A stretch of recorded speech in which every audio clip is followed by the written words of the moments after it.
Meno rotte su Venezia, di più su Treviso. Ryanair ha presentato il programma dei voli per la stagione estiva scommettendo sul Veneto nonostante i tagli al Marco Polo a causa della contestatissima introduzione della tassa d'imbarco. Se quest'estate la compagnia infatti crescerà su Treviso e Verona, 61 rotte, incluse le 4 nuove, trasportando oltre 4 milioni di passeggeri, il colosso irlandese ha messo in pausa i suoi piani di crescita per Venezia e lancia ancora una volta un messaggio al sindaco Brugnaro. Quello che chiediamo è di ripensare questa decisione di aumentare la tassa.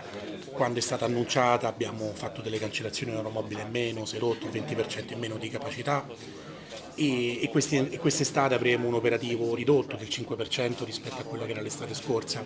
Il più grande rischio però è quello della connettività invernale. Stiamo al momento lavorando sulla winter del 2024 e stiamo realmente pensando se lasciare la base in inverno o meno.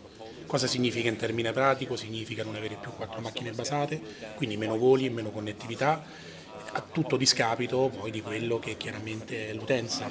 Sappiamo che Venezia ha una forte attrattività estiva, ma quello che chiaramente Ryanair fa è portare connettività tutto l'anno. Quindi quello che chiediamo è ripensare a questa idea, soprattutto perché a qualche centinaio di chilometri, anzi 100 chilometri, un altro aeroporto ha deciso di andare esattamente nella direzione opposta, cioè togliendola completamente, e questo rende Venezia meno competitiva. Durante l'estate da Venezia verranno operate sempre 27 rotte, ma con una riduzione del numero di voli e frequenze che nel complesso porterà a una contrazione di circa il 5% della disponibilità di posti. Per quel che riguarda, oltre a sensibilizzare tutto ciò che sono i nostri rappresentanti, cioè il governo e nel caso specifico il Comune di Venezia per i 2,50 €, se voi andate a vedere, loro hanno parlato diverse volte di quello che ha fatto il Friuli Venezia Giulia, dove hanno abolito l'addizionale comunale, per cui il Friuli si trova senza dover affrontare 6,50